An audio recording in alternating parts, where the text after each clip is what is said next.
नमस्कार दर्शकों, आप सभी का स्वागत है यूनाइटेड जेके न्यूज में और मैं हूं आपके साथ अजयदीप सिंह बलवान। इस समय हिंदुस्तान के अंदर यूनिवर्सिटी ग्रांट कमीशन द्वारा जो न्यू लॉज हैं, जो कि यूजीसी द्वारा अगर कहें तो लाए जा रहे हैं, जिसमें कि एससी, एसटी और ओबीसी कैटेगरी के लोगों के लिए कहीं ना कहीं इसमें फायदा जरूर है। लेकिन सवाल अब खड़ा हो रहा है कि जो जनरल कैटेगरी के लोग हैं या स्टूडेंट्स हैं विशेष तौर पर, उन पर इस फैसले का क्या असर रहेगा। जो फैसला ये है कि एक कमेटी का गठन किया जा रहा है, जिसमें अगर किसी भी तरह का उत्पीड़न जो है वो एससी, एसटी, ओबीसी कैटेगरी के लोगों के साथ होता है तो तुरंत उस पर एक्शन लेकर कार्रवाई जो है उसको सुनिश्चित किया जाएगा। इस पूरे मामले को लेकर देश में एक अलग बहस जो है वो छिड़ चुकी है।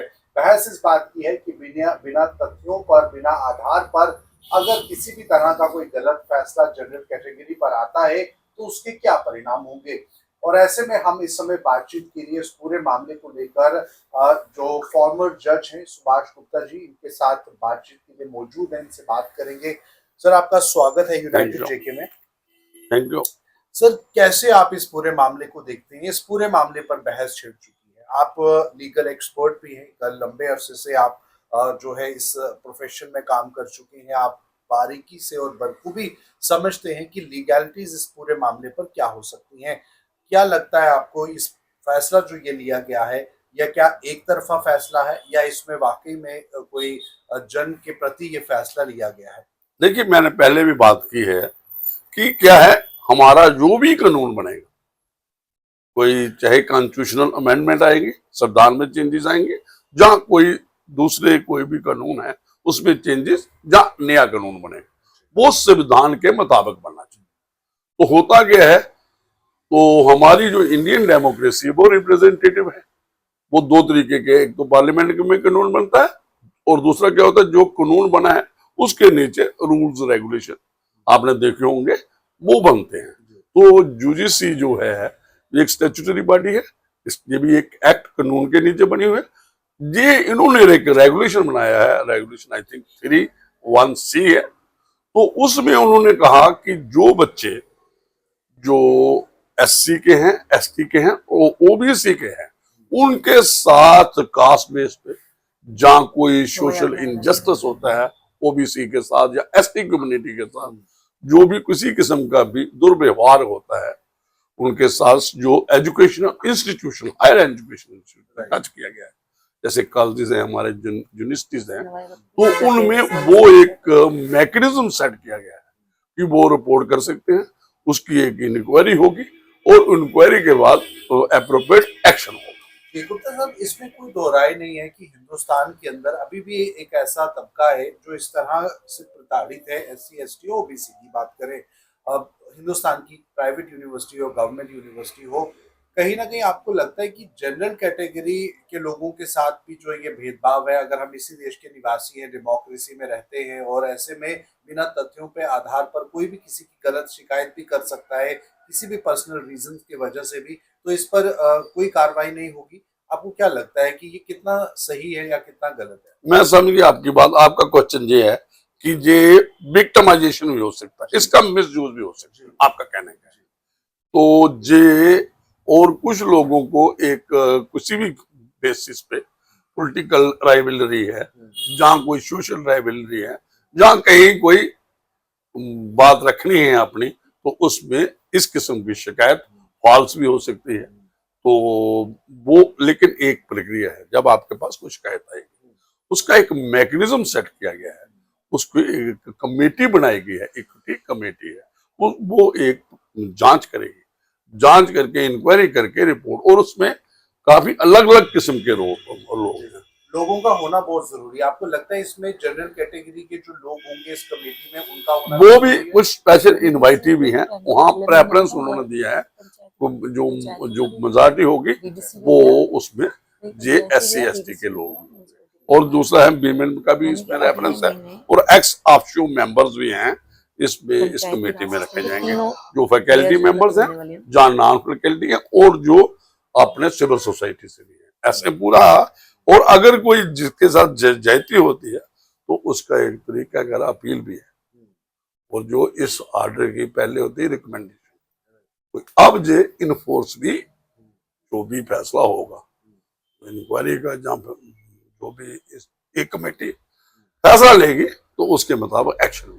क्योंकि इसमें स्टूडेंट्स की हम बात करते हैं, और स्टूडेंट जब यूनिवर्सिटीज कॉलेजेस में पढ़ते हैं उनका अपना एक भविष्य जो है वो तय होता है, पढ़ाई के लिए जाते हैं। अगर किसी भी तरह का उन पर मुकदमा होता है या कोई कार्रवाई होती है, उनसे उनका भविष्य जो है वो भी असुरक्षित हो जाता है। तो ऐसे में आपको लगता है कि स्टूडेंट वर्ग पर विशेष तौर पर इतना हार्श पनिशमेंट जो रहेगी किस तरह की होगी वो भी देखना होगा, लेकिन इस पर बहुत संज्ञान लेने की जरूरत है सरकार को, केंद्र सरकार को। बिल्कुल बिल्कुल। देखिए ये जो अभी ये कानून बन जाता है, ठीक है आपकी बात, कानून का दो चीज होती है, एक दुरुपयोग मिस यूज, और एक जो है कि वो सिलेक्टिव यूज, मतलब अपनी मर्जी से जहां कहीं जरूरत हो उसका इस्तेमाल कर लिया, जो आपने कहा बिल्कुल ऐसा होता है। हाँ, तो मैंने पहले भी कहा कि ये जो हमारा कानून है ना, जहाँ कोई संविधान में है या कुछ है, ये एक मोम है, नाग होती है ना मोम के, किसी पुतला होता है उसकी नाग है, वो किधर मर,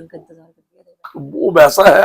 लेकिन ये जो देखो कानून भी जरूरी है क्या, अगर देखो कोई भी कानून बनता है उसका एक बैकग्राउंड होता है, उसमें रिसर्च वर्क होता है, डाटा होता है, इन लोग अपना फीडबैक, और इस नतीजे में जो पहले आपने स्टार्ट में कहा कि इस जो जरूरत है इस कानून की या इस रेगुलेशन की जो इसमें आया है वो समझा होगा, क्योंकि जो उनकी लेजिस्लेचर की विजडम होती है, कहते हैं कि वो अपना एक तो उनकी सोच होती है और वो मानना पड़ती है तो जो भी है। और हाँ, इसके लिए देखो कानून पार्लियामेंट बनाएगी, क्या तरीकाकार है, फिर आपके पास जुडिशियल रिव्यू है, सुप्रीम कोर्ट ऑफ इंडिया है, आगे ही पीआईएल दायर होगी, क्योंकि कई सारे कंट्रोवर्सीज होती हैं और उसके बाद जो है इस तरह से ये पूरा मामला सामने आता है और फिर कोर्ट का रुख करना पड़ता है, सुप्रीम कोर्ट का रुख करना पड़ता है। लेकिन आपको नहीं लगता कि इससे पहले सोच विचार जो है बहुत जरूरी है?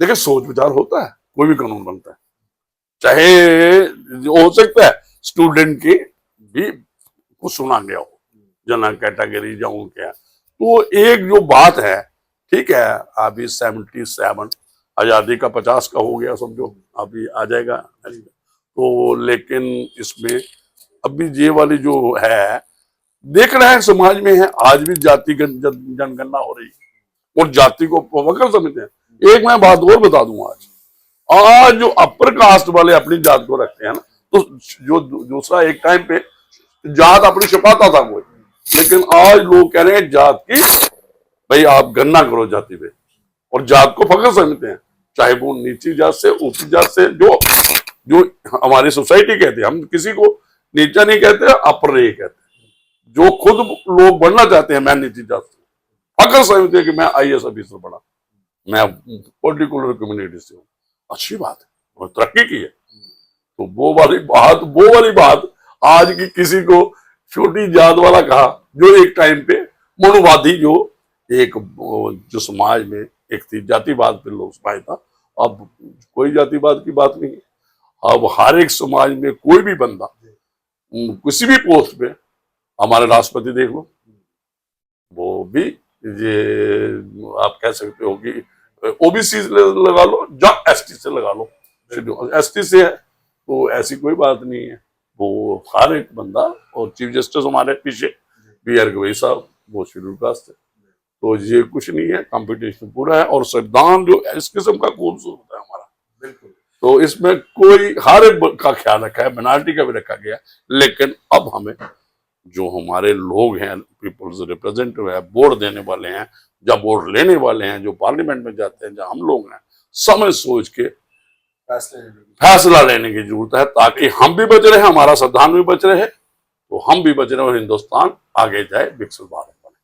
जाहिर सी बात है कि क्योंकि ये मामला इस समय काफी सियासत जो है वो भी पकड़ चुका है, सियासतदान इस पे तरह तरह की टिप्पणियां दे रहे हैं, लेकिन जो फैसला लिया गया है वो कितना सही या गलत उसके बारे में हम कुछ नहीं कह सकते। लेकिन इस समय इस फैसले को लेकर जो जनरल कैटेगरी के जो स्टूडेंट्स हैं, जो वर्ग है, वो अपनी आपत्ति भी दर्ज करवा रहा है। और कैसे ये मामला अब आगे जाएगा, क्या ये सुप्रीम कोर्ट का रुख करेगा या कर गया या पूरी तरीके से पीआईएल जो है वो डल चुकी है, उस पर क्या फैसला सुप्रीम कोर्ट सुनाएगा वो देखना होगा। लेकिन फिलहाल ये थी खास बातचीत। आप वीडियो को शेयर कीजिए, राय जरूर कमेंट बॉक्स में साझा कीजिए।